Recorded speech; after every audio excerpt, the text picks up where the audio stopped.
For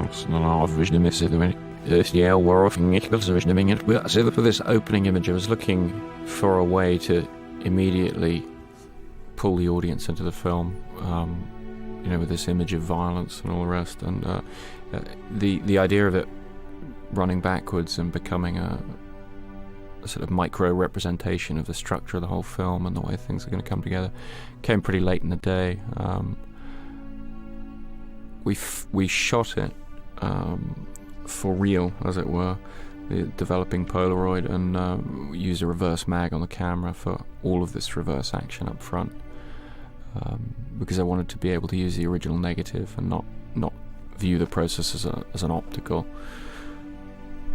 Joe Pantoliano came in that day with a book of photos, Ouija photos, a sort of horrendous crime scenes, that kind of thing. It was very much after that type of image, and I think we did that pretty well. I think it's very appropriate. What I like about the way this sequence works is you have time to think about what you're seeing as the titles go over, and slowly register the strangeness of the movement and the fact the image is disappearing, before we get right into it here with the more obvious backwards stuff. All the sound here is actually forwards. I wanted to keep a conventional physicality to the thing, even as the chronology was running backwards, and use that as a tool for drawing people into the structure of the story.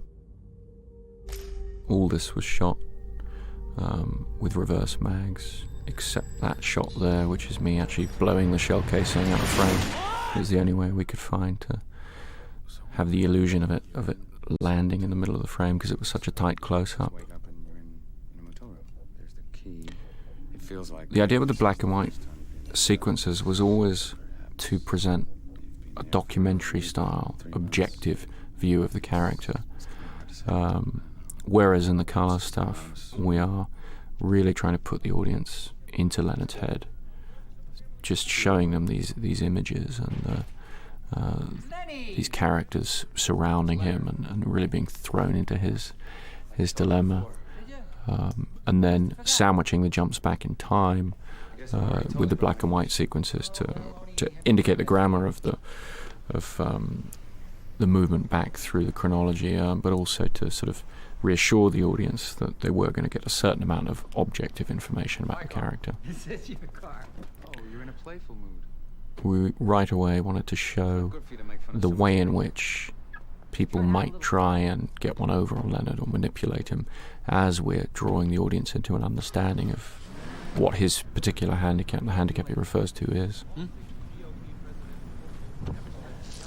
Joe Pantoliano here doing a great job of just suggesting the sort of untrustworthy nature of the character, and presenting the audience with the same difficulty Leonard's presented with, which is, how far can you trust this guy? Clearly they have a history together, but the audience, like Leonard, is just trying to quickly assess this.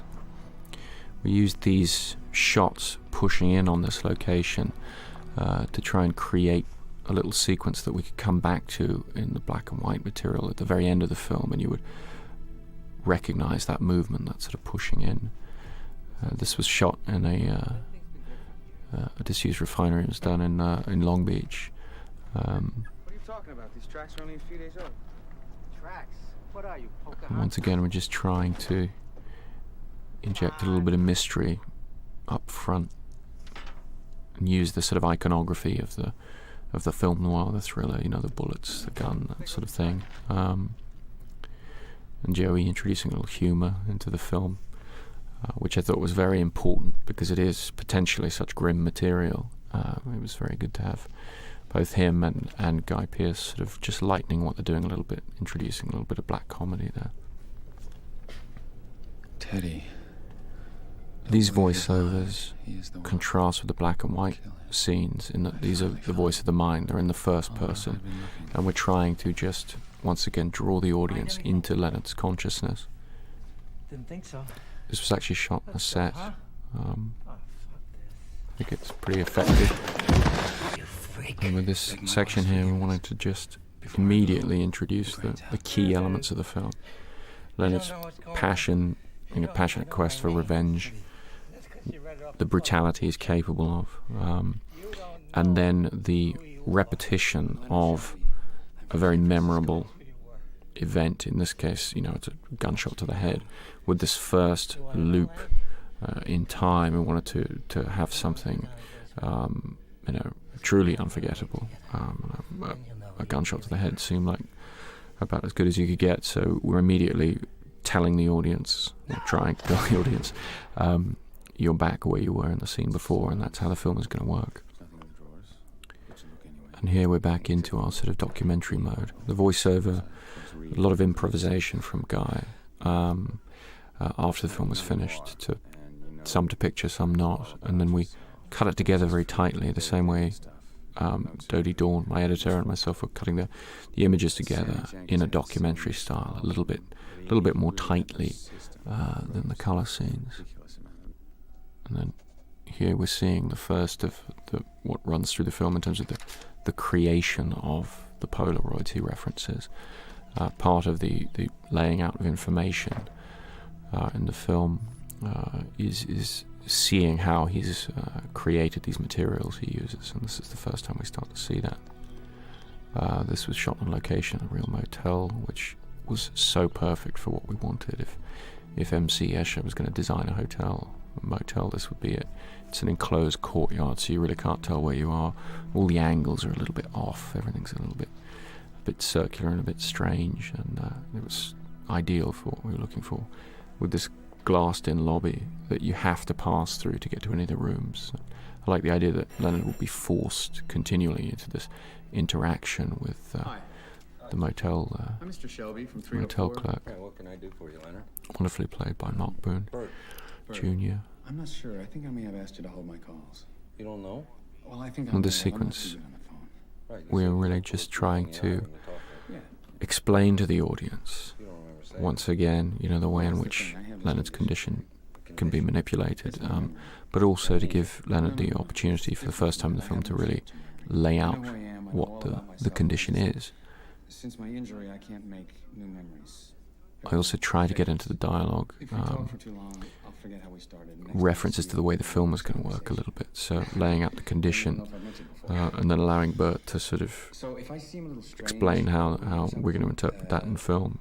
Talks about it being backwards, I floated out. and as always with these interactions, trying to suggest backstory, because that's what's most frightening for Leonard.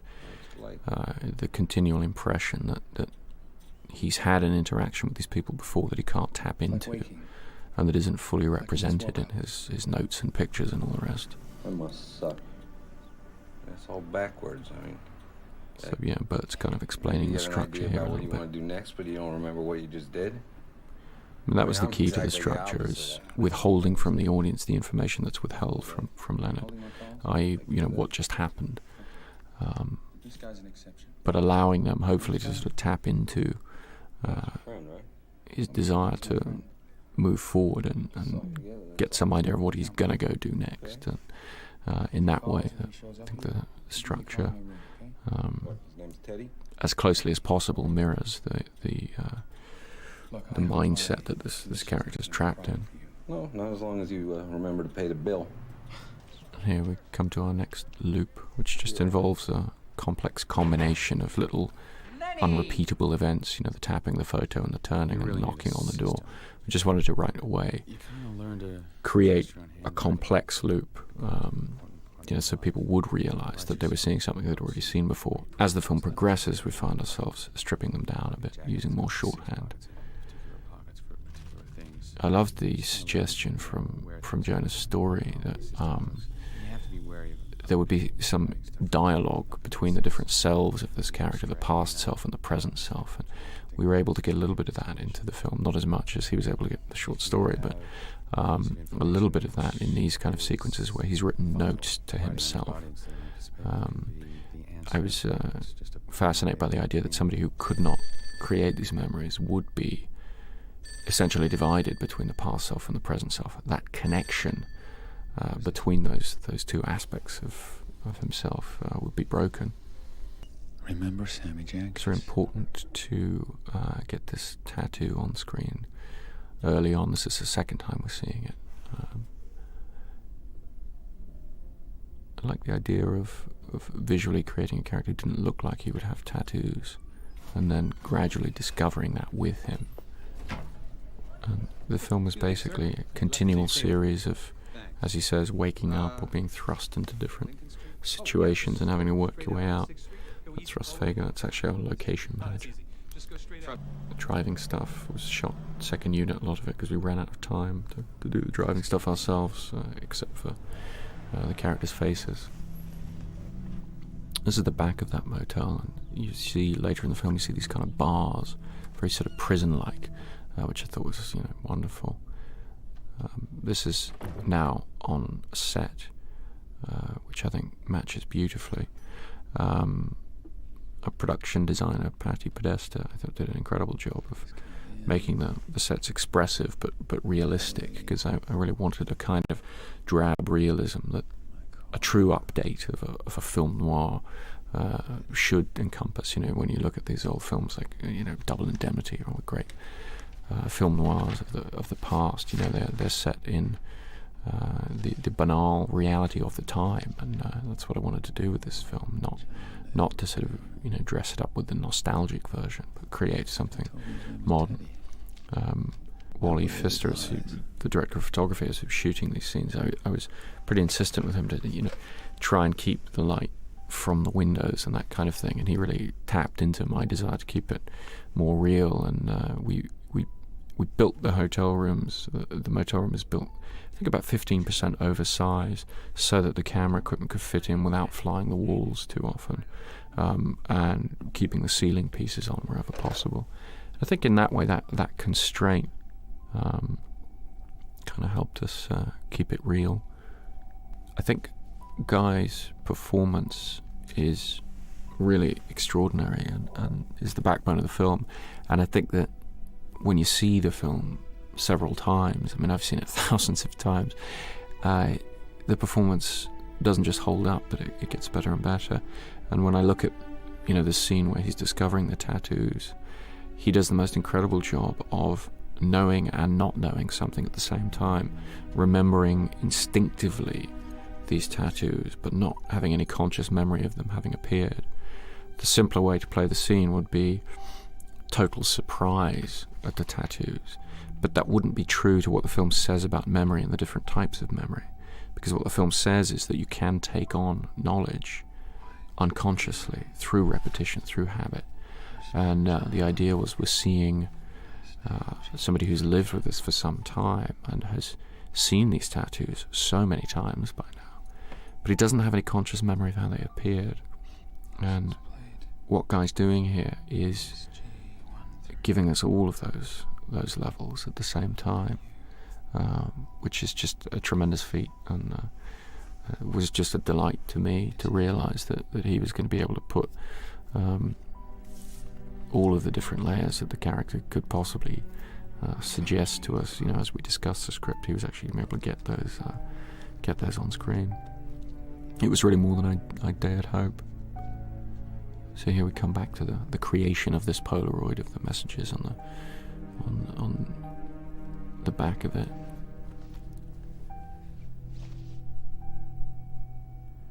And this moment where he just sees the key tattoo in the mirror, I think he just hit this just right. The idea with the tattoos is that some would play in the mirror, some would play as he looked down at his body directly. They would all be a little bit different, once again suggesting backstory, suggesting history that we don't have access to, like Leonard. And once again, coming back to a repeat here, that for this stage in the film we kept it fairly complex, the writing of the note, and then the magazine, the clip going into the gun. Through the film we sort of parallel in the editing what's going on in the black and white scenes with what's going on in the colour scenes, but with a different spin. So we have him taking his shirt off and rediscovering his tattoos once again and going to the mirror, but hopefully with a slightly different feel to it and a slightly different resonance, but it also serves as a bit of a reinforcement. It gives the audience another chance to see what they've just seen and try and get a handle on what this guy's thinking. Yeah. I tried to use the the car and the suit he's wearing to suggest, a particular type of character to the audience, a kind of some kind of heroic figure and all the rest. I got interested in the idea that you try and identify yourself with what you wear and what you drive, that sort of thing. If you can't remember anything else about yourself, we're continually seeing these notes and photos of his, and I tried to make everyone a little bit distinct and get the prop guys to have a little bit of a difference to all of them. And with these loops, this is something that we repeat later. Try to give a slightly unique quality to all of them. You did explain, Lenny. Carrie-Anne Moss playing Natalie, and I wanted to introduce her with sunglasses because I wanted to get across the idea early on that he's continually having to look into people's eyes and figure them out, and that somebody with sunglasses is impenetrable to him.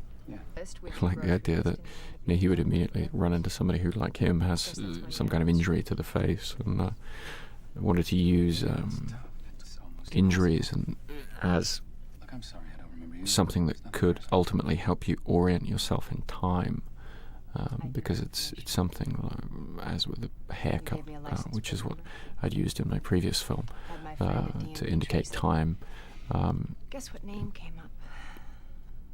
It's something that John Edward Gamble. the injuries heal in a particular way through the film. But his face on his driver's license looked They really get familiar, worse I through the think. film instead of healing He's been through in the bar, film. maybe. Here's a copy of his And then license, ultimately we see how they're registration created. photo. Are you sure you want I this? think Carrie-Anne does a tremendous job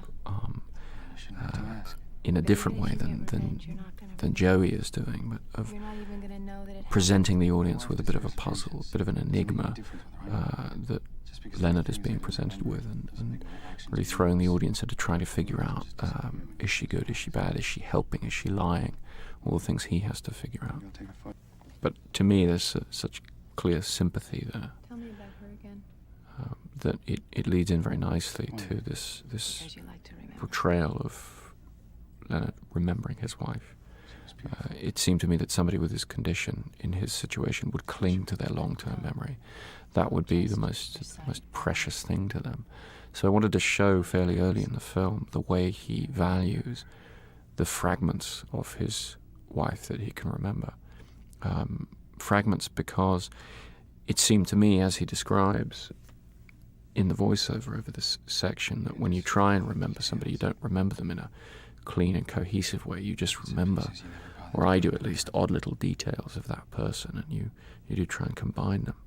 So we shot these very spontaneous little improvised things with Georgia Fox playing the wife, all handheld, just different situations, different textures that he might remember. All the blocking of the camera, all the placement of the camera, this shot being the most extreme example, is intended to put the audience into Leonard's head. In those flashbacks, that's a direct first person, which you can't use too much in camera terms. So instead the solution is to just keep the camera a little bit closer to Leonard wherever possible, to discover spaces with him, to sort of move in over his shoulder. And the camera's always a little bit closer to Leonard than it is to the person he's talking to. And once again, just trying to lighten things a little bit, just show that Leonard has the ability to laugh at himself, to find the humour in his condition, because it seemed like that was a necessary condition for somebody to cope with the condition in the way that he is. That in Natalie's case, if you watch the film a second time, you get a very different idea of how this scene plays in terms of its sincerity. When you watch the film a second time, knowing or bearing in mind what happens when, your assessment of that character may change completely, and that idea fascinated me in terms of how the chronology could affect the narrative. Here we're coming back to another one of our repeats. Some of them use exactly the same footage, some of them are slightly different takes, so that there's a slight discrepancy in the way they play. And I like that idea that memory and context would change things very slightly. And here Leonard's describing his former life, and he's explaining how the skills that he had in his former life and how they affect his ability, or how he thinks they've enhanced his ability to live with this condition. His ability to read people and look at their body language and figure them out.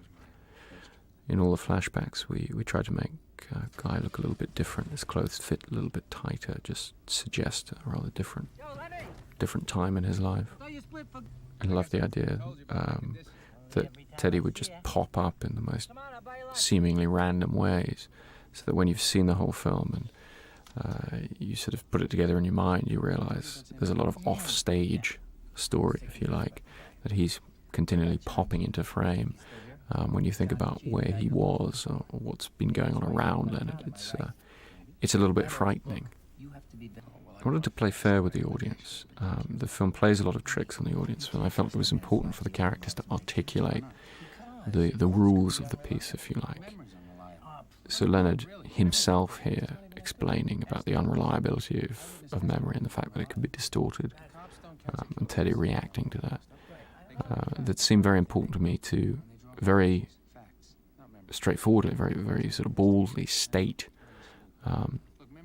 some of the problems with memory and some of the pitfalls of trying to absorb a story from an unreliable narrator. I mean, any narrator is potentially unreliable, but this is a narrator who is very clearly unreliable and knows it himself and explains that to the audience. And that seemed essential to me to sort of present that to the audience. Only for revenge. I think Teddy here is very clearly sympathetic to Leonard, and that was very important to me to show the different sides of this character. He's not just mischievous the whole time. Okay, just putting a little detail of him bumping up against the door, which I liked a lot, because it seems to me that that's his whole way of living, is continually bumping up against things that he should be able to deal with if he didn't have his condition, but he's constantly having to react to things and make the best of whatever situation he's in. He is absolutely a character who lives in the present. This scene was shot that side. Bert's side is on location. Leonard's side is on the stage because we ran out of time on location. But I think it comes together seamlessly. This is not my room? No. Come on, let's go. I wanted to just suggest to the sharp-eyed viewer or the second-time viewer the relationship, the chronological relationship between the black and white scenes and the colour scenes through these objects left in the room that we've actually seen in one of the preceding black and white scenes. Business is slow. I mean, and this scene is intended to be humorous, but it's also intended to be a little bit troublesome, a little bit worrying for the audience, or for Leonard, that everything, even something as simple as checking into a motel, is potentially this enormous problem for him because he can't make these new memories. I wanted to sort of almost suggest the idea that he might be checked into 10 different rooms of the same hotel. And here we loop back on the story, and by this time we're using just fragments of the loop, because by now hopefully the audience is beginning to tap into the rhythm of the piece a little bit. Introducing the story of Sammy was something that came in the script very early on, because I felt that we would need to see another version of somebody with this condition, somebody trying to cope with this, somebody suffering from this, in order to present the audience with extra information relating to Leonard's condition, but also for he himself to demonstrate how he has absorbed information relating to the condition. And people are often asking about how does he remember he has this condition if he has no short-term memory? But what the film actually says about memory, and what is indeed the case, is that you can absorb information in different ways. And I wanted to continually, through the film, suggest different ways that Leonard's absorbed information over time, always suggesting that this gap, this unspecified period of time between what he refers to as the incident and where he is in the present. He's never going to be able to grab a hold of exactly what that period of time is, and neither is the audience. And it's in that gap that all of this stuff has been absorbed. When Stephen Tobolowsky came in to talk about Sammy, he was the first guy who really, to me, understood that Sammy is the backbone of the whole story. He has one line, basically one line in the whole film, so it's difficult to get actors to come in and audition for that, but he totally grasped how Sammy would hold the story together and keep it moving forward. We wake up here with Leonard and try and figure out where he is with him, and these scenes of waking were very important to me. He refers to his condition being like waking up and continually waking up. And I felt like it was one of the easiest situations for the audience to immediately tap into, the idea of waking up in a strange place and those moments of orienting yourself. So I wanted to show that directly, with a bit of humour too as well, the idea of waking up in bed next to somebody, not knowing who they are, but pretending to. And we do that a couple of times in the film in terms of showing him waking up, and it, I think, helps give the audience something very concrete to relate the condition to their own lives, rather than just the more abstract discussion of what it must be like, that kind of thing. Carrie-Anne doing a great job there of just communicating, just suggesting things to Leonard that he then has to process and sort of figure out, what's happened here. And Guy and his performance just continually getting across that sort of uncertainty. Natalie's picture, I wanted the photo itself to be a little obscure, and the message, the sort of crossed out part there, and the fact that she's lost someone. I wanted it to be as suggestive as possible, as intriguing as possible, so that we'd really try and pay attention to how Leonard's come to write that and how he's come to scrub part of it out, and what that means in terms of his system, and what does it mean that he can scrub things out or change his mind about what his notes are and all the rest. To me, that single crossing out immediately starts to suggest the potential for his system to be undermined or to unravel. The idea of writing a note on the little pharmacy bag and high pencil, I was just continually trying to use the props to suggest a unique object, something that hasn't been repeated, and therefore you would identify it as the thing you've seen before immediately. The notion that you would almost take some kind of offence when somebody couldn't remember you, even though they had this condition, was very important to me to convey. And it is true, people with this type of problem, it's very frustrating for the people around them. And Leonard is aware of that and responds to that in a quite gracious manner, which I felt was another key to his survival, his sort of ability to live with this condition. I thought you split for good. Teddy popping out of nowhere again. With these scenes, we were trying to use the story of Sammy to indicate to the audience the different types of memory, to suggest, reinforce the things that Leonard's been telling us in voiceover about how he lives his life. Hey, where were you guys when I did my CPA? Sorry. This was just a little crazy test that I wrote into the script. It's intended to be a little bit absurd. The black and white scenes are a mix of technique, handheld, high-angle shots, this kind of thing. The idea was that as the film progressed, they would get a little bit closer to the colour scenes. And here we're showing Leonard in a very frustrated, slightly worried state. Of all the Polaroids, this is the most suggestive one to me, with there's blood in it and so forth. And it clearly freaked him out. I wanted to show his fear, really, his fear of what he may have done. This is actually one of my favourite scenes between Carrie-Anne and Guy. I think they really nailed what it was we were trying to do with the script at this point. which really is to show Leonard's frustration that he occasionally succumbs to, and the idea that the most frightening thing to him is that he may have done something wrong.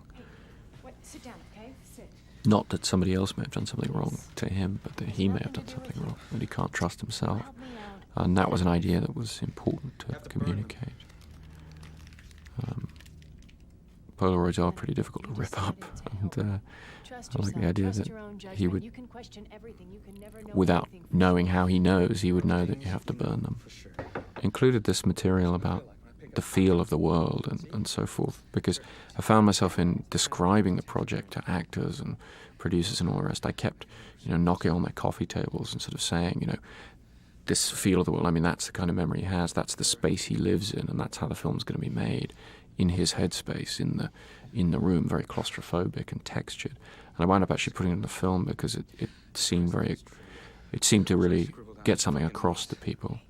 Guy really reaching a very real emotion there. It was really very exciting. It was in our first week of shooting, and it was at that point I realised just how lucky I was with the casting decisions I'd made.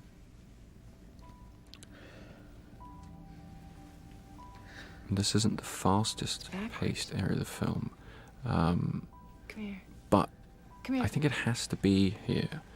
You have to understand the underlying emotions of this character to get any kind of sympathy for him. You've got to see him suffering in this way. Otherwise, he'd just be a robot the whole way through. I also wanted to get this reference to this space where he doesn't have a tattoo. Suggests this idea that he's kept a space there for when his mission is accomplished. Right. He used mirrors a lot in the film, but tried not to be too conscious about the kind of symbolism and so forth in the film. But it's hard to resist having a character like this looking in the mirror all the time, because he is just constantly trying to identify himself and orient himself. I also like using the photo, that Natalie has. I like the idea of just relating it to other people. Other people use photos in a not entirely dissimilar way to Leonard. This monologue from Leonard was much longer, I think, in the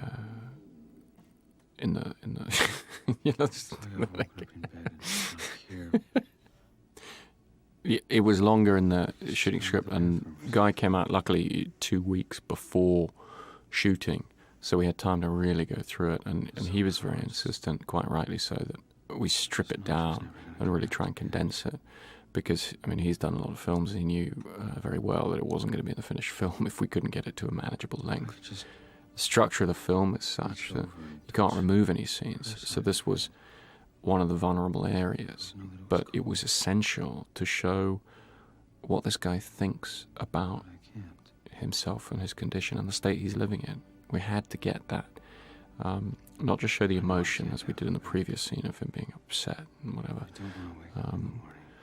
like the idea that Natalie would be listening to this, but he wouldn't really be aware that she was. But the idea of showing what he thinks about all this and how he views himself and what he's dealing with. Because if you're trying, as we are, to tell a story in the first person, you have to get those things out there. You have to put them there, put them into the mouth of the character. Otherwise, you're leaving everything up to interpretation. Leonard is a blank slate to a certain degree. We do sort of project things onto him, but we need something to hang on to. We need to see his view of himself. I like the idea of just seeing him in a quieter moment, just sort of exploring the environment he's in, and sort of trying to orient himself, going back to get his jacket where he knows his pictures are, and that's part of his whole system, is the photos in one pocket and all this, the habit he's developed, for dealing with this condition. And this is one of the only moments in the film where we show what somebody else is thinking or doing that Leonard isn't aware of. But I like the idea that there would be this one little moment where we saw Natalie considering what he said and relating it to herself. I just wanted to make that connection a little more explicit for the audience. She is also lost. There really isn't anywhere else in the film where we so clearly step outside that. Once again, we're seeing he's looking at the photograph and he's relating her situation to his and creating that message on the back of the Polaroid. We're seeing the creation of that, and then we're able to judge for ourselves whether it was created sensibly or not. But we still don't know what the crossed out message is. I return to the testing process. This had originally, I think, in the script been in one sequence, but I felt that it needed to be spaced out more. It needed to be emphasized more because it is so important to understanding Leonard's own condition and the way he uses his memory. Also very important to introducing the darker side of the character, which we see in this close-up. Conditioning didn't work for Sammy, so he became helpless. The idea of all the guilt he feels associated with the story of Sammy. Leonard's always reducing his existence to a series of sound bites that he lives by. And by the end of the film, the idea was the audience to be very familiar with them. Wanted to really shift gears at this point in the story. Use those images, those nightmarish flashback images, and then throw us into waking up with him in a different environment, a motel room, and show his waking up process relating to the black and white scene that we've seen earlier in the film. He checks the drawers, and yes, there's the Bible, but there's a gun. What's fun about this scene is this is the type of scene that a lot of film noir, a lot of thrillers could open with. But because of this structure, because of this character's way of looking at the world, we can have this scene, a third of the way through the film, halfway through the film, the last scene of the film, whatever we want. And I really wanted to take advantage of that. Because that was one of the attractions of the story, is that you're continually going to be able to have a moment of discovery, a fresh moment of discovery. You're continually going to be able to shift gears and be somewhere completely different with the audience.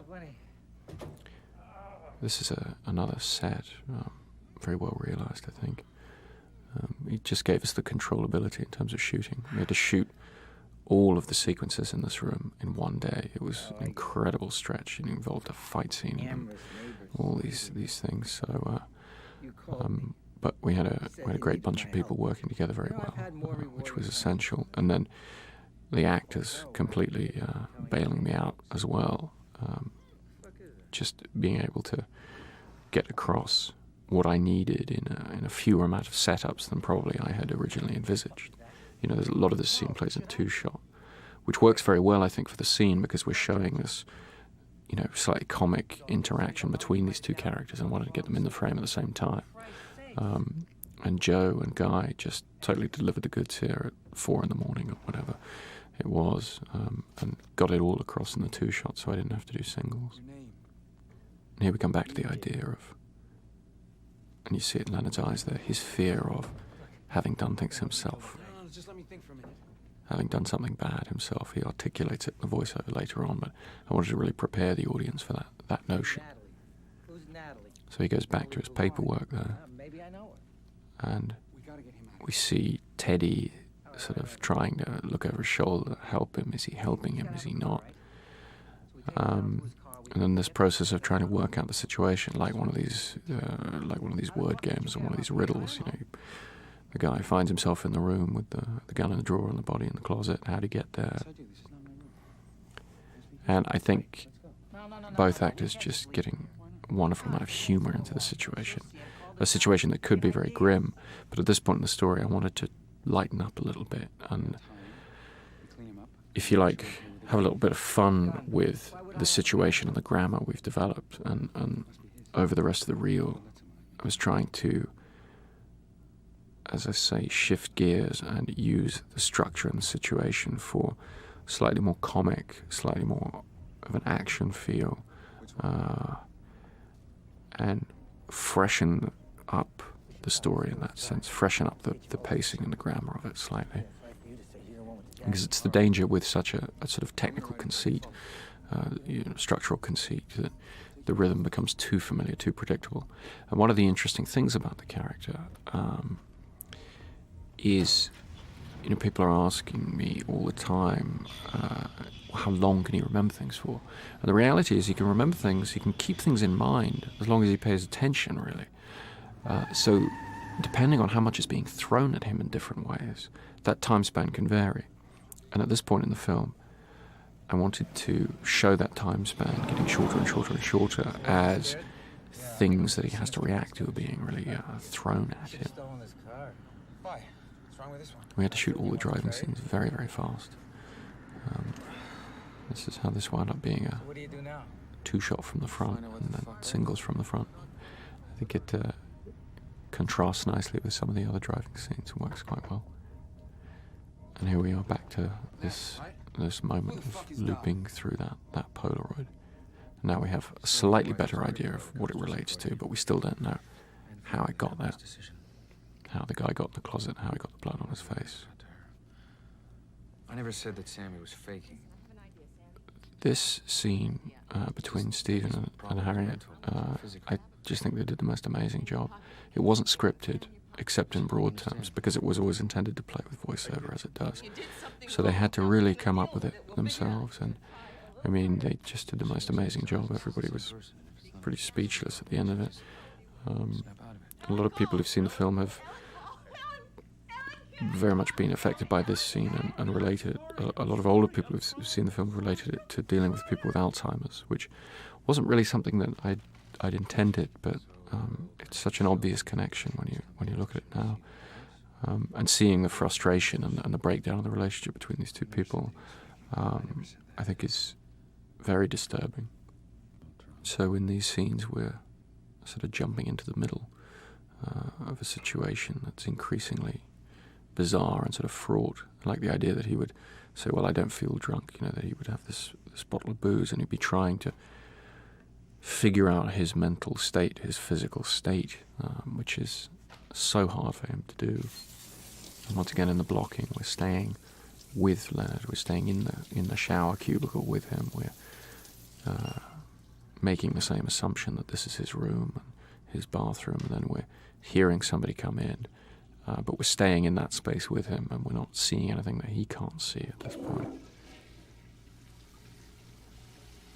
And then we see his reactive nature once again, which, particularly when you see the film for a second time, doesn't make quite as much sense as it appears to the first time, which I thought was kind of funny. These guys did a great job with this fight scene. We had to shoot it very, very quickly, and I wanted it to just be messy and sort of brutal, slippery, naked man wrestling with this other guy who doesn't know who the hell he is. And he did a really, really fantastic job with it. And then here we wanted to see Leonard just immediately diving into the situation, clearly not understanding what's going on or who this guy is, and just making the decision to get him out of the way, get him taped up, get him in the closet, get the picture of him. It's all systematized behavior. It's all having done this over and over again. And then back to his paperwork, referring to this insanely complicated note that gives him all this information about the situation he's in. And then Leonard's continually having to reduce this information to what's the essential element, what's the thing that can help him. Well, it's to get rid of him, and then, more importantly perhaps, it's the reference to Teddy. So he's cross-referencing his pictures now. And, I mean, the complexity of what he's having to deal with here is, extraordinary if you're trying to keep all this in mind at once. And he knows that he's going to forget it. In his bones, he knows that this information is going to dribble away, so he's having to really try and assess the situation incredibly fast. And then he feels he's got his notes done and all the rest, so he can take a bit of a breather. But as we already know from having watched it, it's not necessarily a successful endeavour. What Jankis didn't understand was that you can't bully someone into remembering. To use the notion of him tattooing himself in a sort of crude manner, and contrasting that with some of the more flowery tattoos, the different typefaces and everything, just to suggest that he's done his own tattoos or he's had other people do them, depending on the different situation, just to suggest the world outside of the immediate story that we're seeing. This scene was really intended to be the ultimate extreme of how the ironies of sort of action, an action hero, the hero of a thriller, trying to deal with lack of memory, lack of short-term memory. And I love the notion of somebody in the middle of a chase not knowing whether he was the pursuer or the pursued. And through all these scenes, we just see Leonard at his absolute most reactive, totally living in that instant of the present. All this stuff had to be shot incredibly quickly, and some of it logistically quite complex, but everybody really rose to it. And I think there's an energy to these scenes and a lot of the rest of the film that might have actually been harder to create if we'd had more time. There's something about having to do stuff in a hurry, I think, that can get itself on screen.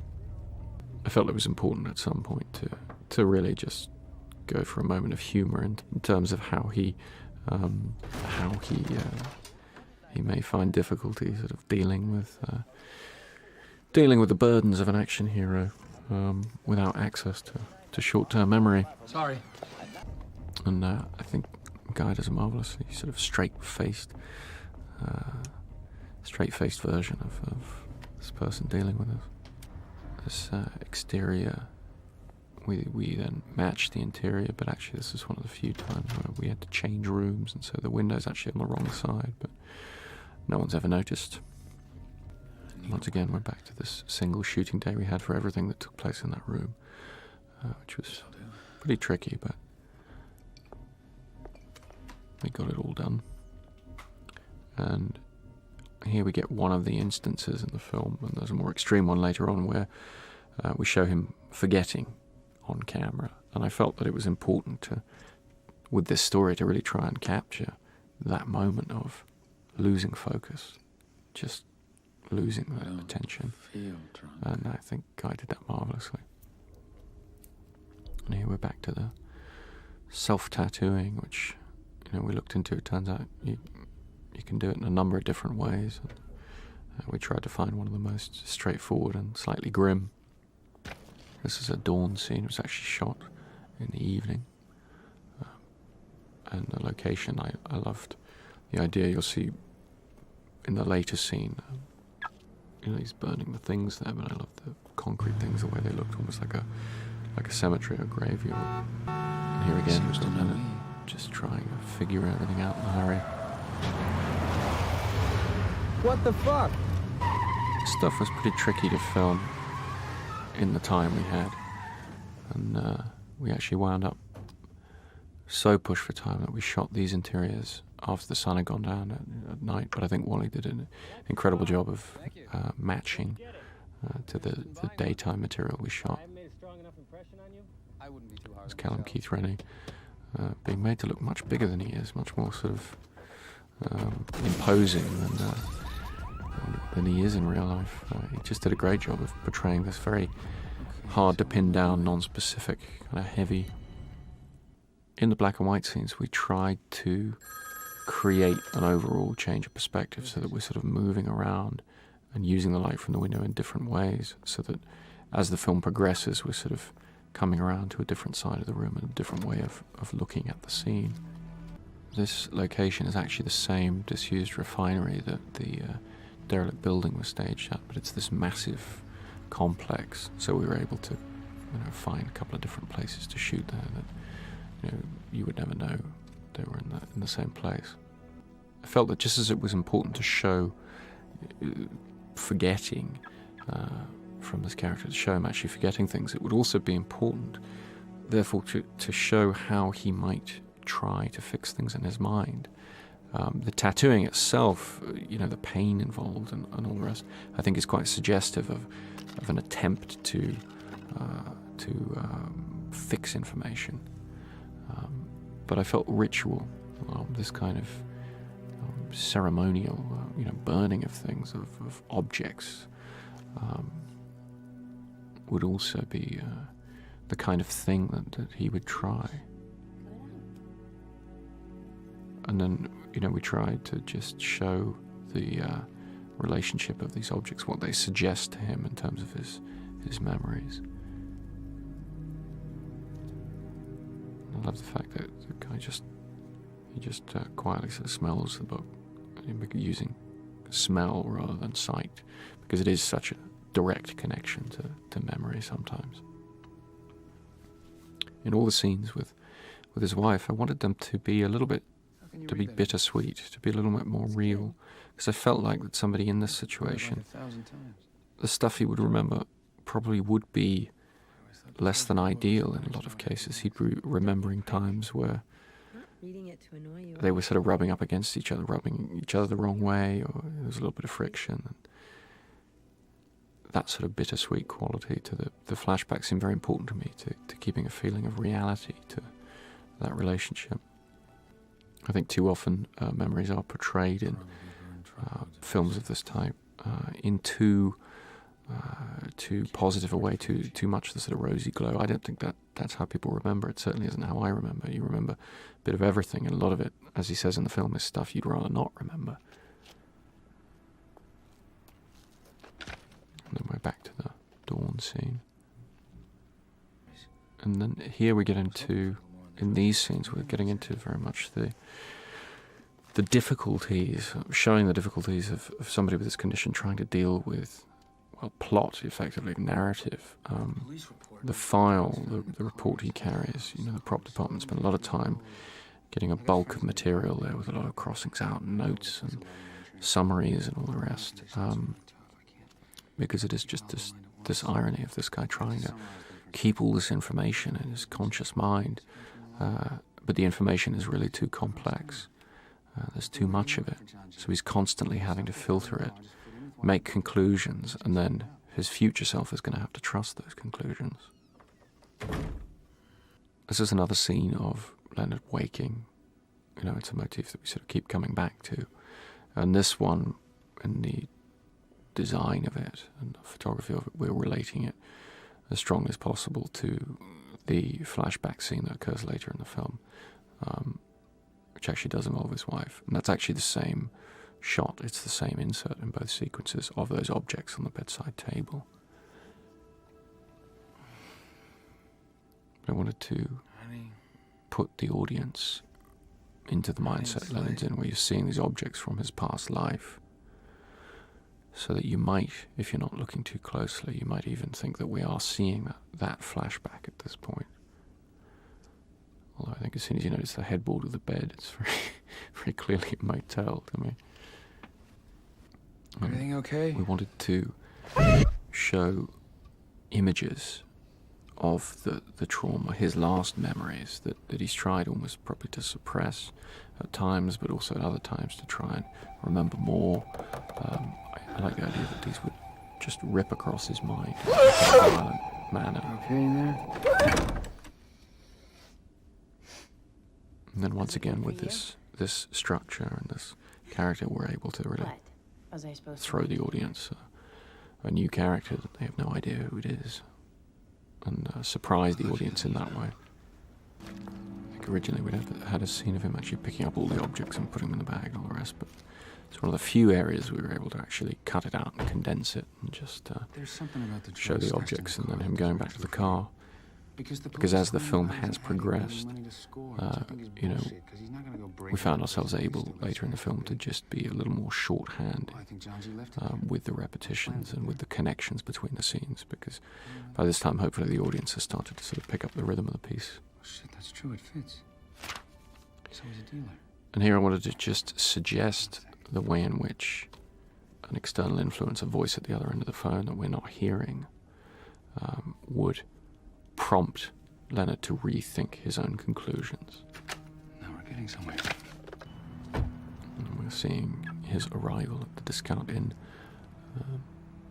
Exterior of the motel was as good as the interior, just very off the wall, a little bit peculiar. And we're seeing the creation of a Polaroid again. That's actually my car next to the Jaguar, still running. And we're seeing his props, his chart, his map for living coming out. And we tried, as with all of these kind of props, to just use the little details of the texture of the paper and so forth to just suggest the age of the things, the number of times it's been folded, unfolded, all this. It's tricky shooting yellow pages. You have to actually dummy up whole entire pages. So you can get the clearances and all the phone numbers, that kind of thing. 304. Leonard. This was a scene that a lot of people, as we were making the film, were sort of questioning the value of it or the relevance of it. But I always felt that it was essential to show the audience a very direct example of Leonard manipulating himself, of Leonard, his present self, creating a situation for his future self to arrive in. It's that sort of self-manipulation that becomes so important at the end of the film, and our assessment of the character as a whole.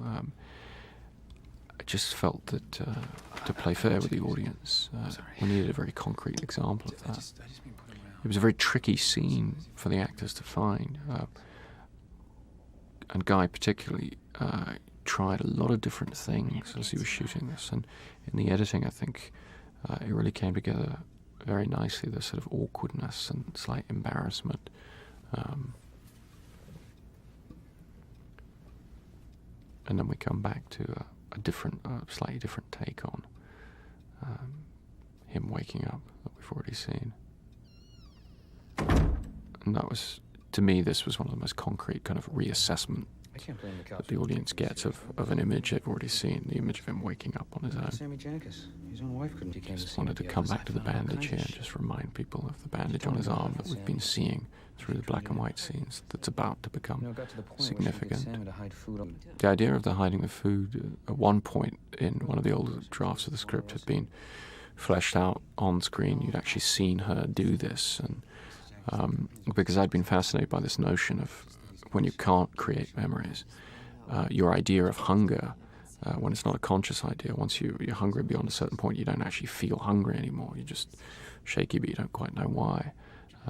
And wanted to see Mrs. Jenkins using that to test Sammy, but in the end it felt like we didn't really need it, and he had to simplify the story to some degree over the different rewrites. This whole problem, and that if I just could say the right thing, he'd snap out of it and go back to being Harriet normal. doing a great job here of conveying the sort of mix of anger with Sammy, but guilt over the way she's treated him.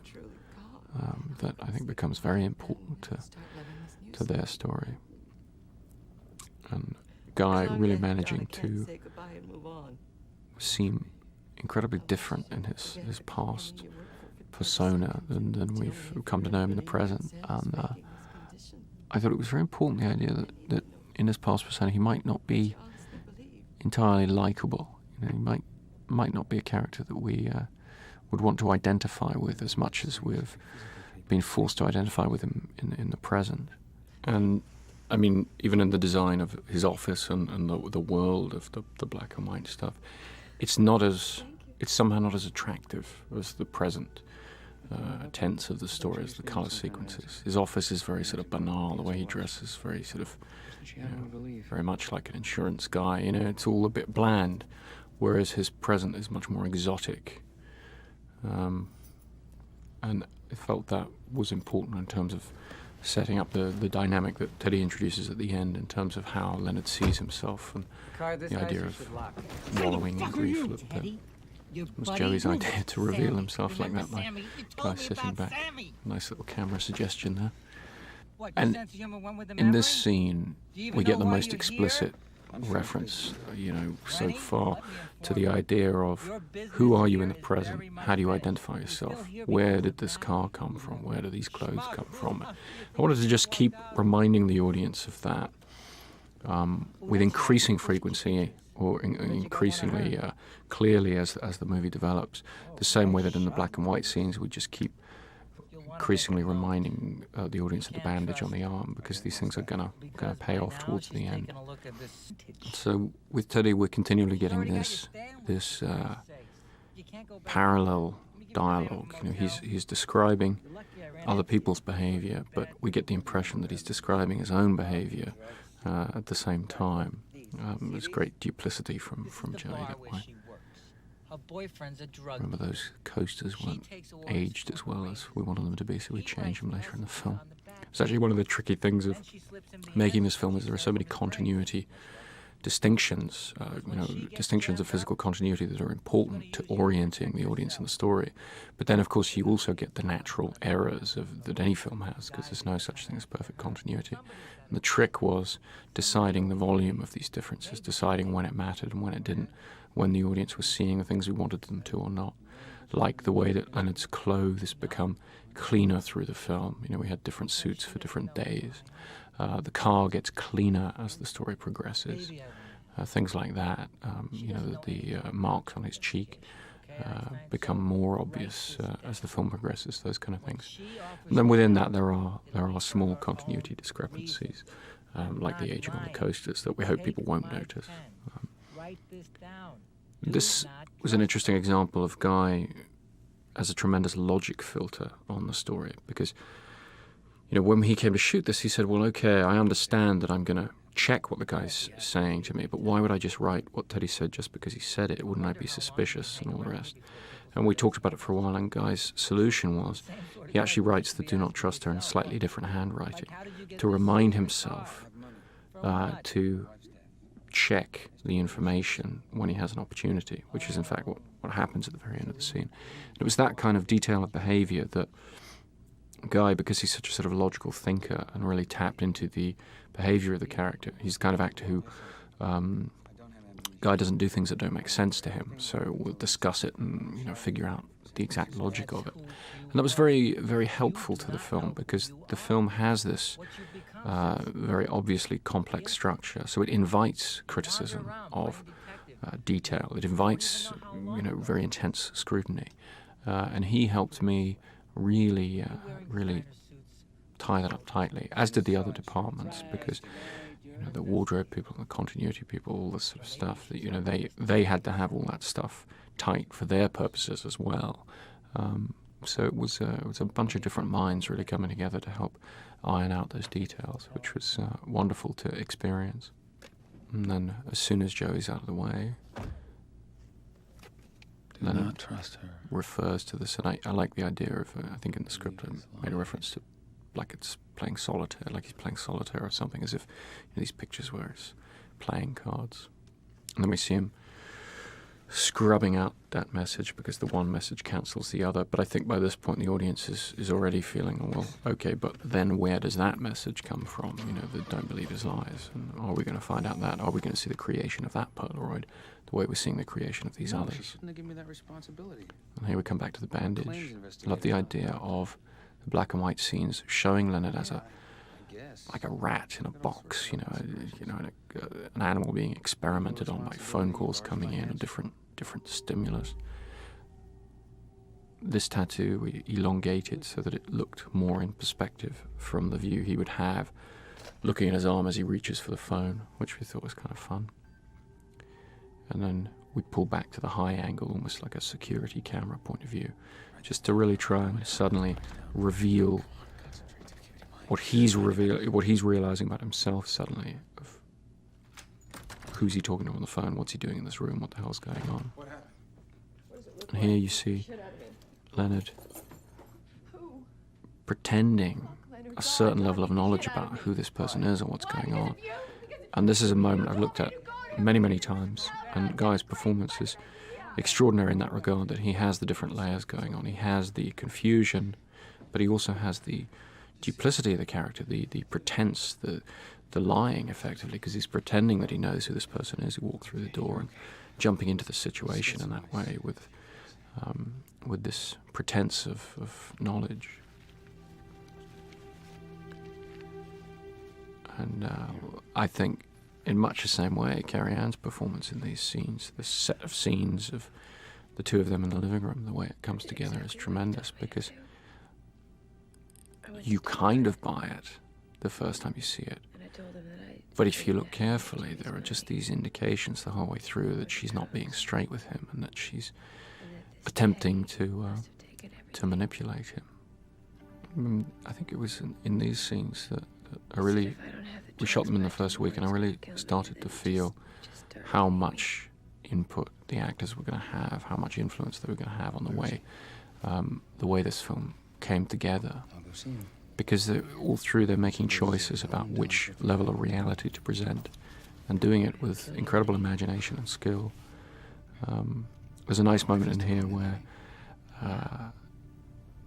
Leonard feels his knuckles, he feels his hand, and Guy wanted to do that because he just wanted to have that suggestion in this scene that, that he's hurt himself in a way that he doesn't quite understand, and just draw a little bit of the audience's attention to that. Which we do the way we do with much of the blocking in the film, by keeping the camera roughly in his perspective and then using a lot of inserts, a lot of extreme close-ups that Wally and I would try and grab as we went along. And Guy, being the meticulous performer he is, would do his own insert work, which was very helpful because it needed to match exactly, and it matches very well because he has an extraordinary memory, ironically, which was very helpful from the point of view of reproducing an action in an insert. At this moment he's just feeling his knuckles a little bit, and it was that kind of suggestion that I liked a lot. We went back and shot this last shot another day because we felt that the scene didn't quite have the ending it needed, because we needed to really nail the idea that, this is the heroic moment. He's going to walk out, he's going to save her, he's going to help her. And then as soon as Teddy pops up, as he does, and distracts him, it's just gone from his mind. I love the way Dodie cut this scene, and the way we were able to use just the flare coming across. I love that effect. There's something very real about the sort of handheld, the kind of energy of the way things are progressing in the black and white sequences. And this was a scene we didn't rehearse too much before we shot it. Carrie-Anne wanted to sort of save it for the day, and I was actually very glad she did when I saw what she did. We shot the whole thing handheld. Wally operated camera. He's a fantastic handheld cameraman, and I think the energy and the spontaneity of that really brings the scene to life. He also lit it so that we could shoot not quite 360, but we were able to shoot in a lot of different directions. So we pretty much did the whole scene on Carrie-Anne and then on Guy without too much fracturing of the scene. And I think that helped us all just get into the energy of it and feel the rhythm of the scene instead of constructing it too much in the edit suite. We were able to really kind of get it on the set. I can say whatever I want, and you I wanted to have a scene that would be the extreme, really, in a way, of how someone would directly confront Leonard in order to rouse particular emotions that they knew he was going to forget had been aroused. And I think Guy does he gives a very accurate portrayal of resisting that, because he kind of knows where it's going. I think you see in his eyes. I'm gonna use you. I'm telling you now because I'm gonna enjoy it so much more if I know that you could stop me if you weren't such a fucking freak. Very skillfully turning up the heat and then calming down a little and then going a little further. Otherwise you could write yourself a little note about how much Natalie hates your retarded guts and that I called your wife a fucking And we always whore. felt that Don't say another fucking word. About your the last fucking thing wife? she said should in a way be the quietest. Once she'd really got him to the point of being Causes of short-term memory incredibly loss, angry with her, venereal disease. Maybe your cunt she of a would fucking use the wife. shouting, use the volume to bring him to this point of barely contained anger, and then just the last little quiet indication of how she can manipulate him Say whatever the fuck would just send him over the edge. and you won't remember. We'll still And be we're best back on the friends. dolly at this point because we wanted it to be a little more controlled, Even as from lovers. her point of view. And then we're in this peculiar moment where the audience is really left to figure out who they sympathise with at this point, and whether, you know, what this says about Leonard and his ability to gauge the world around him, or to interact with the world around him. And it leads us into, for me, one of the most interesting scenes to shoot the film, which was this, once again showing him forgetting, but showing him struggling not to forget something, a specific piece of information, and her just coldly outside waiting for the inevitable loss of that information. Come on, I can find a pen. And we tried to do it in a voiceover as well, just to get across this frenzied state that you don't normally get in voiceovers. Voiceovers are normally so almost as if they're looking back on things from the future or whatever. We wanted to be in the moment with the voiceover, and the attention disappears there from the sound of the car door slam, and then we're back to where we were with him trying to orient himself.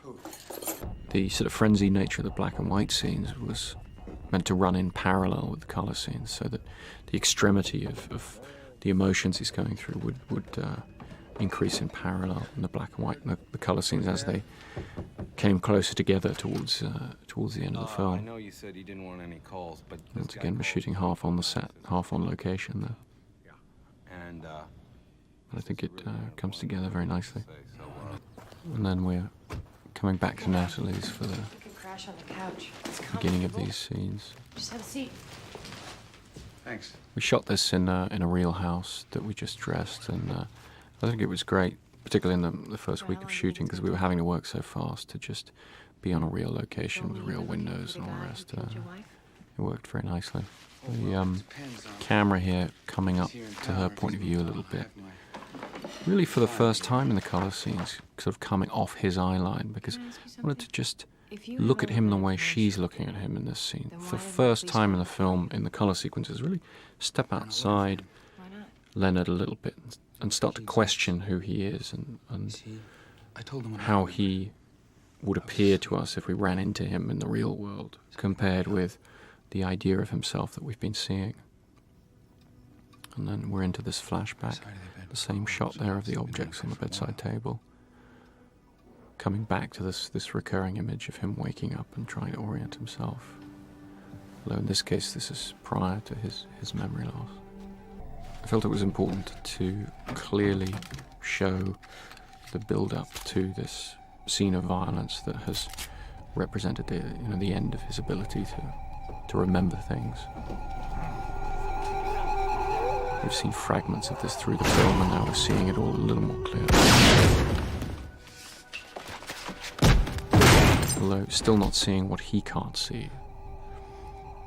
And we're always careful to do that. The blood coming out was Guy's idea. I thought it might be a bit much, a bit too gory. But in fact, once I saw it, with the camera move we'd designed to sort of come over the floor, it felt just right, because it felt like his mind leaking out somehow. It felt like the end of his past self. I remember. And then drifting onto that floor that we've seen fragments of in certain of the flashback scenes. Explain what you do remember. And The gun and stuff. she's asking questions here that the audience should be asking. And you see Leonard struggling to reference his conclusions, all of which, he's drawn at some point in the past. To me, it's this wonderful sort of paradox of him trying to distill information constantly. And you see this sort of great stack of paper there and the close-ups. And yet he can't go back, he can't even go read the whole file, frankly, from beginning to end, because he wouldn't be able to concentrate for that long and keep it all in mind for that long. It's too fragmented, it's too complex. Leonard has as much difficulty holding the plot together in that sense as the audience does. I mean, that relationship's sort of very important. Just make yourself at home. You can watch TV, or you can have some food. It's not that I wanted Leonard to seem incapable, but I wanted it. Something to remember you by. I wanted you to be questioning his reliance on his former self's conclusions. Creation of this Polaroid, I thought, was nicely done by Guy there, because we actually had to shoot the Polaroids weeks ahead in some cases. The prop department had to go and photograph them, and then we had to sort of reproduce the conditions to shoot that exact same moment there. And Guy was very proud of pictures he'd take, the Polaroids you take during a take, of Teddy or of Natalie, they were very often incredibly similar to what the prop department had created and what we'd been referencing the whole way through the film. What's wrong? Somebody's come already. At a point in the black and white scenes now where they are no longer objective. They're moving towards the colour scenes in terms of the subjectivity. We're really there with him, seeing his emotional state rather than being given any kind of objective information. I thought this idea of the rat in the box, almost like it's a science experiment. The note coming under the door would be really the ultimate extension of that. I wanted to sort of come up with as paranoid a situation as possible, and I felt like a bloodstained, although you can't really tell it's blood in the black and white yet, but you'll see it at the end, but a photograph of oneself being pushed under the door by people unknown. Person or persons unknown would be incredibly paranoia-inducing. With these bar scenes, we're trying to address the challenge of showing Natalie Well, nobody's perfect. testing Leonard in a very short space of time, because she, like Leonard, as she says, she's a survivor and she thinks on her feet, and she's having to assess him and figure out how to interact with him or even how to use him very, very quickly. Why are you calling We're me? back with What do you want? Leonard's paranoia as the know you pace have. of What do you want? cross-cutting Something between the wrong? colour and the black and white increases towards the end of the I don't film. know, something bad maybe. Because of my condition, you don't believe And once again, we're coming someone with back this to Leonard's greatest condition? Nobody fear, believed Sammy. really, I didn't even fucking believe Sammy. that he may have done something wrong that he can't remember. Come by after, Natalie.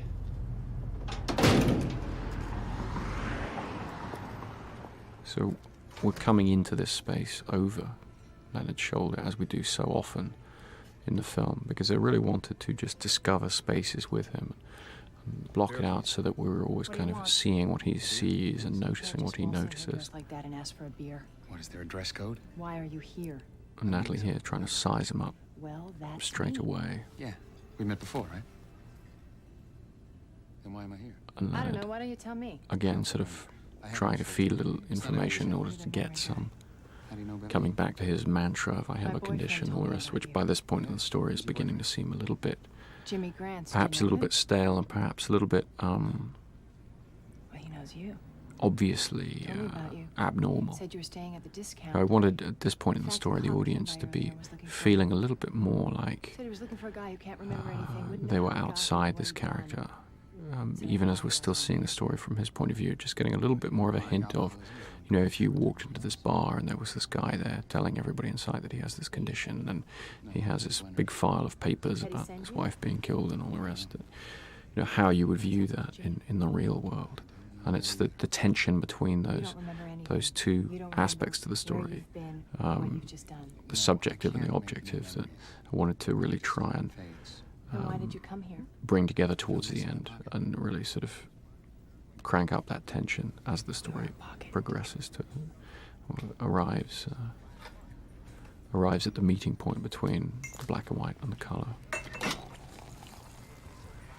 This thing with the beer here and the guy spitting into the beer gets very different reactions, and it did at script stage as well. People either absolutely hated it and couldn't believe it, put it in there and wanted it out, or they loved it because they felt like it was just clear and extreme and obvious in the right way. That's for a lot of money. So I sort of Come toyed on, with first taking it you out, wanted putting it back charity. in, and in the end I kept it because I felt like she would need a cruel and quick method of confirming the truth of what Leonard is saying about his inability to remember things, because she's having to think on her feet and make this very fast assessment. We tried to use the music in this scene to have the shift between the two songs, so that when you come back here to the booth and he's in a slightly different situation, you would recognize it. On the drip house. coming out of Thanks. the cup, and then this reassessment of what this laugh means. At first you don't understand it. Now you know more than Leonard, and you understand it. It was a very cruel joke. Oh, it's amazing what a little brain damage will do for your credibility. Voice on the other end of the phone here, which we can't hear. clearly About my condition, officer. calming him down. The idea that whoever's been interacting with him has been taking him to this peak, like Natalie does in the scene where she shouts at him, and then letting him calm down enough to begin the conversation again. Sammy. Sammy, And this is the scene where we it's time for my shot. went as extreme as possible in terms of the type of test that someone might give somebody with no short-term memory to try and snap them out of it. The spitting in the beer with Leonard being pretty extreme, and then this being a whole new level. So she found a way to test him. We had to shoot this very, very quickly, and the actors just did the most incredible job. That's actually my wife, Emma. That's her hand there, doing the hands on the watch. We tried to get the inserts as we went along because I wanted them to be as It's time accurate for as my possible. But some days, like the day we shot this, there was just too much material to get through. We were literally having to do all of the Sammy Jankis story on She one really thought day. she'd call his bluff. So we shot this Or she series just of didn't want all over the injections things she'd put in using for the him. watch and the turning back of the watch to get across the idea of what we're doing time-wise in the scene, what she's doing to Sammy. And just moving in gradually, just pushing in on the dolly and using increasingly tighter and more fractured shots to show the preparation of the needle and the shooting, Won't hurt. the injection and so forth. Sammy's little laugh there, just very heartbreaking. I think Stephen did a tremendous job. It's really about his only line in the whole film. Stephen there doing what Guy does in a lot of the film in terms of, I think, representing in his look some awareness on some level of what's going on. And that was very important to me, that this not just be total surprise or shock, that there's some underlying awareness of what's going on, whether it's just on an emotional level or whether there's some greater awareness, because Sammy couldn't understand. it was very important to me, the idea of the confusion of different types of memory. He's been in a home ever since. He doesn't even know that his wife is dead. I was wrong about Sammy. I And I was wrong wanted about his to wife. She wasn't not interested in make the it money. as simple as She just Leonard needed to understand his describes the problem. condition. He starts off the story by laying out for us the difference between short-term and long-term memory.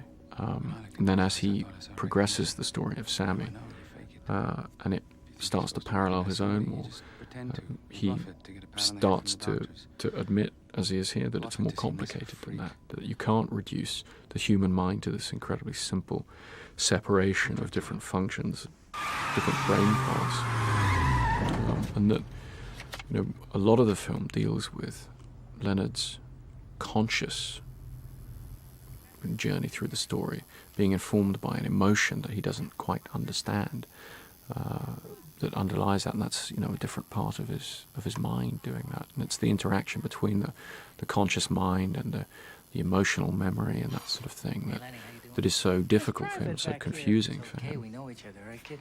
How'd you know I was in here? Well, the Jags I would sort of describe it to Guy as What are that, you still doing here? that moment where Well, I guess I just you know wanted that to get something's something wrong, before it slipped but my for mind. a minute or so you forget what it is that's hanging over you, but you still have that feeling that something's up, something's wrong, and then you remember what it is, that you've been worried about for the past couple of days or whatever it is. And it's that gap, that's where Leonard is, his whole life at this point. Wait a minute, will you? This was a very complicated scene that we wound up shortening quite a lot in order to simplify it. One of my problems in what I write is I tend to say things 3 times in a complex way instead of just saying it once very simply. So in the edit suite, Dodie and I had to sort of strip it down and really try and make it a bit punchier. I love the way you can see the tattoo designs through Joey's glasses on the over. Looks great on the big screen particularly. How do you know this? He told me. He thinks it's funny. He's been laughing at you. And once again, Teddy talking about someone else's behaviour, but perhaps talking about his own behaviour, and Joey really managing to get that across, almost a sadness from him as he describes his own interaction with Leonard. Oh, him. And here in the story, we just keep pushing the notion of Jimmy Grant's coming back to the name the whole time, the boyfriend, the drug dealer, and all the rest, and just wanting to repeat that as much as possible. Come on, Leonard. And the trick with Leonard always being that as soon as he gets on his own, as soon as Teddy leaves him on his own for too long, he resorts to his system, and his system shows him that Teddy shouldn't be trusted, and after Natalie. sends him off in a different direction. And that's continually his passage through the film, is being pushed in one direction and then just stumbling around into another direction. But because of the structure, it feels more purposeful. Like the idea of the fragment of the Polaroid that's been burned just with an arm there. I thought that was very creepy and suggestive. But once again, you see Leonard ignoring things that he just can't assess or deal with because it's just going to confuse him. So he just lets it pass by. I mean, in that sense, I think he could be called the ultimate pragmatist, because if the information isn't immediately useful to him, or he can't process it immediately, he lets it wash over him. Hey, Jimmy. Like here, where we see the most overt reference to the confusion between Jimmy and Leonard. As you see from his reaction to Natalie, he doesn't know what to make of it, so he just lets it go, and then goes back to the things he can grab onto a little more, or thinks he can. The note in his pocket. So this Jimmy Grant steals drugs out of the bar Then where we his girlfriend works? come back to him in the motel room. I didn't, wanted Leonard standing at this point as he gets the final few details of No, officer. the situation he's in from the person he's talking to on the other end of the In the phone. lobby? Um, Look like. just want to have that sense of Right there. we're about to get out of here, finally. Something of relief. The claustrophobia of being in this room for so long, and finally we get to see what's outside that door. Although hopefully by this point in the story everybody pretty much knows what's outside that door. And we tried to use the blocking here to take the audience into the office in the same way as they've gone in earlier in the film, same kind of tracking along but from a different room, and with Leonard in very different clothes, and that having quite a different effect on his appearance. I think enhanced by the fact that we're using basically the same shots until we get to Teddy here. Lenny! The film is full of direct repetitions, but it's also full of echoes and cycles, and that's where the film starts to get very confused in the mind of the audience, and in my mind as I watch it. And it's a deliberate confusion. It's a deliberate spinning of narrative. That the idea was that it would sort of live on in the mind a bit, and the relationships between the different scenes, the black and white, the colour, and so forth.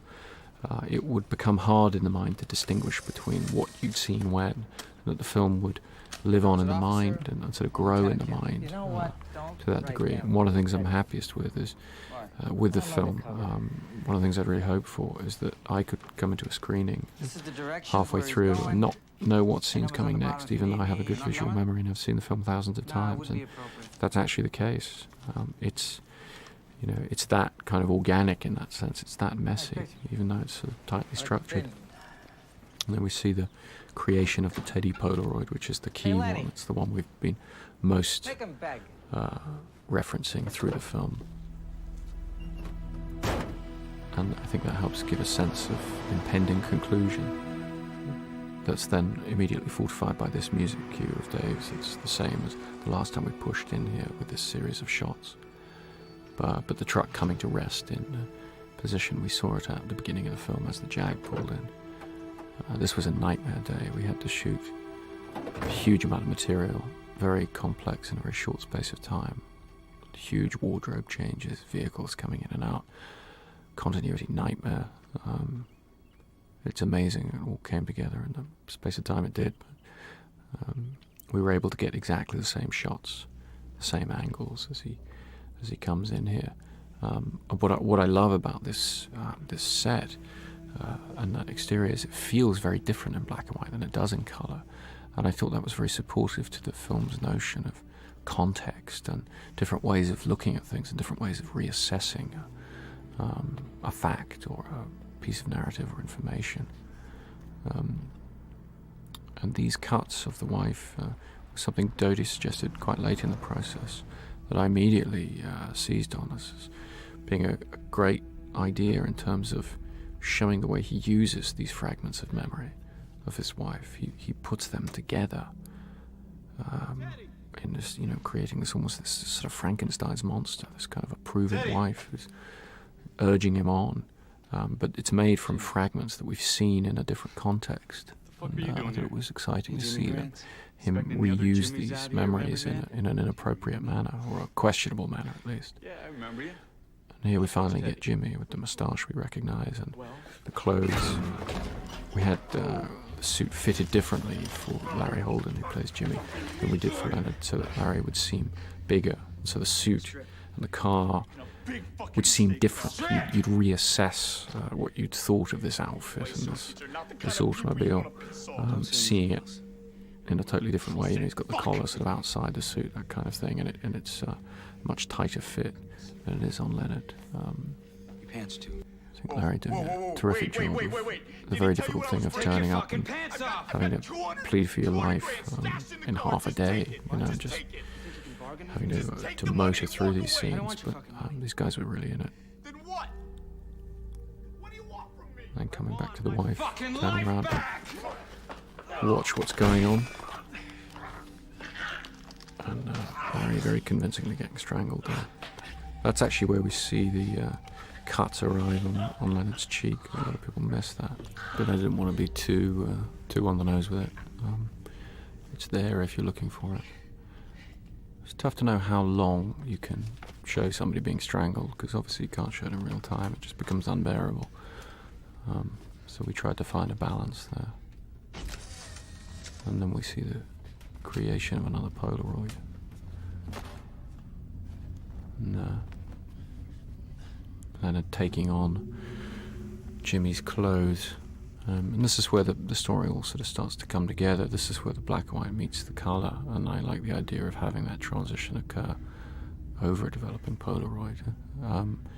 It's funny how many people miss the transition, but if you still get a sense of, the colour coming into the black and white, I think you're still going to find that feeling of approaching clarification, approaching conclusion, and that was important at this point, because this is where we are in the story. Our forward-running objective storyline and our backwards-running subjective storyline have now met, and it's that tension between the objective and the subjective, or that relationship between them, that is going to create our ultimate impression of what this story has all meant and how the pieces have all fit together. Poor old Larry just got dragged down those stairs all day. So see Leonard reacting first to Sammy, the mention of Sammy, and then to the sound of the engine, this great sound that Teddy's car had, that we used a couple of times in the film. So he's looking for answers. There's nothing on the back of that Polaroid at this point, and we have to see how that comes about. But he's at a point which the audiences, the rest of us, are also at this point of needing answers. And we see him here pretending not to remember. And I think that's very significant. A lot of people miss the significance of that. To see him, we've seen him manipulate himself in other ways. Now we're seeing him actually lying about his condition, which we haven't really seen before. He does it to catch Teddy in a lie, but I think the implications of it are more significant than that anyway. He hits Teddy with the camera. We used the camera because he's been carrying it around the whole film. It seemed like the most appropriate implement, and it would annoy Teddy rather than laying him out. So he's got this guy, and he's not going to let him go without getting some answers. But right from the beginning, from when Teddy starts explaining things, we wanted to get that ominous sense that he's desperate for answers, he's begging for answers, but he's not necessarily going to like what Teddy has to tell him, and the audience isn't necessarily going to like what Teddy has to tell him. It's been fascinating to me to get audience reactions to this scene, it was very important to me to have the conventional scene of exposition at the end of this movie that comes at the end of every other thriller, and it's always the bad guy, the disreputable character, who you have to look to for the answers. And people find it very difficult to accept these answers from Teddy, because they've been looking at him the whole film, questioning him, seeing his duplicity, and they've been looking at this inscription, don't believe his lies. But that's the key. You know, where does the inscription come from? We haven't seen it written yet. We've seen all the other Polaroids created. We've seen where the suit comes from, where the car comes from. But you've got to bear in mind, where does that inscription come from? What prompts it? What prompts Leonard to write it? We haven't seen that yet. And with the grammar of the film, what we're doing here is we're showing Teddy, giving him the answers, Leonard denying them, but these mental images breaking through. And this, to me, is what's interesting about the grammar of the film and the way people interpret it, because the whole way through the film we've been very upfront, and it was important to be upfront with the audience, about the fact that this is not necessarily a reliable narrator. And at several points in the story, and this is by far the most obvious, where we actually show revision of long-term memory. We show revision of memory in visual terms. And here we see it with him visualizing the insulin being injected, and then him seeing that in a different way, seeing that just as an innocent pinch. And right there, it's absolutely explicit that what we're dealing with here is an unreliable narrator. How could it not be? Because we've seen it both ways. So we're not equipped at this point to judge which one is real or not. But it's bringing us back to something that Leonard says early on in the film, in the scene in the cafe between the two of them, that is so much the key to what happens and how you should interpret this scene. Memories can be distorted, they can be changed, and they can be changed by somebody else, or they can be changed by himself. And what happens in this scene and the dynamic between these two characters is that Teddy gives him a series of different answers. The feel to the scene, it's very carefully edited from the point of view of the verbal content. The feel of it is of contradiction, that Teddy tells him things that contradict. But if you watch it closely, it doesn't contradict. The first half, or rather the second half, doesn't actually contradict the first half. The issue of Sammy and Leonard's relationship, the character of Sammy and whether he is Sammy, as Teddy is saying, doesn't actually contradict what he tells him about Leonard having already killed the guy who attacked his wife. But people watching the film seem to value their visual memory to the extent that they can't divorce Teddy from the idea of him lying, don't believe his lies. And they choose to reject the answer, even though right here we have a piece of empirical evidence, we have something outside of what Teddy is saying, a photograph, and that has to be accounted for. And Teddy provides us with an account, and it's the only version we're given, and it supports this evidence that's outside what he's saying. So there are all kinds of things in the scene to try and chip away at the concept of Teddy lying, but people are very unwilling to accept it at this point. And what Joe gets across wonderfully here is the notion that Teddy's done this before. Teddy's told him this stuff before. Maybe many times. He's very well versed in the details, and he's clearly very well versed in how Leonard is going to react to this information. And he's using the truth through this scene to destabilize Leonard, because Leonard is throwing him up against the wall, he's threatening him physically. So he confronts him with the truth and destabilizes him. And it's exactly the same dynamic as is going on when in the black and white scenes where Leonard's in the hotel room. He slips the picture under the door. Leonard reacts to it with absolute panic, gets him on the phone, and then he calms him down. It's all about control and manipulation. And what they both get across really well in this scene is the implied backstory, the idea that Teddy knows all the buttons to push. He knows all the truths that are going to get a rise out of Leonard and help him to manipulate him and control his emotions, because he's been doing this for some time. And it's that sort of notion that is crucial to the film, to continually imply a backstory, the stuff that's happened off screen, the stuff that's happened between the attack and now, and Teddy is the key to that. But we're at a point here where we, like Leonard, are not prepared to accept these answers, even though they're clearly the truth. Let myself forget what you've told me. And so what we finally see here is Leonard creating what we've seen through the film, the idea of Teddy lying, don't believe his lies. But what's prompted him to do that? Well, we carefully worded the voiceover, and I know we worked a lot at that to not make it too obvious, but it's clearly he's written this because he can't accept the truth of what Teddy said, not because he thinks Teddy's lying, but because it's unpalatable. And here we see him destroying his memories deliberately. I like the idea that Polaroids are too durable. You can't rip them, you have to burn them. And he burns them with this kind of practiced ease. This is something he's done before. As Teddy says, you know, he's taken pages out of his police file. There's a deliberate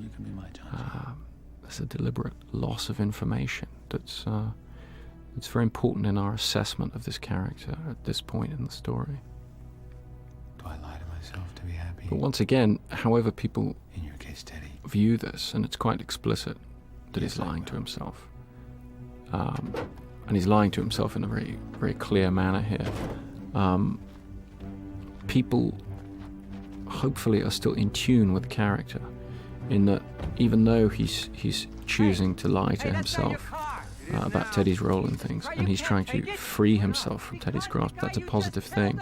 We're in tune with that, because even though the methodology may seem suspect, you know, to lie to himself and all the rest, the end result is a positive one. Teddy is somebody who has been granted power over another individual, and he's, you know, grown to abuse that and manipulate him in different ways. And Teddy's most powerful weapon in that in his arsenal of how he can control this somewhat unstable person, his most powerful weapon is definitely the truth, because that's what most affects Leonard. That's what chips away or pokes at what he values the most, which is his long-term memory. What I wanted to show in these last few moments is the reinterpretation of the Remember Sammy Jankis tattoo. The idea that he has to reinforce that lie in order to keep going, to achieve his objective. And this wish fulfillment visualization, this is what his revenge is. His loving wife, head on his chest, tattoo referred to earlier in the film where he says, "I've done it." All these things coming together because he has a moment of clarity now where Teddy has been oblivious to the fact that his continual truth-telling has developed in Leonard's unconscious to an extent where it has actually seeped in. Teddy's told the truth just one too many times. Now, where was I?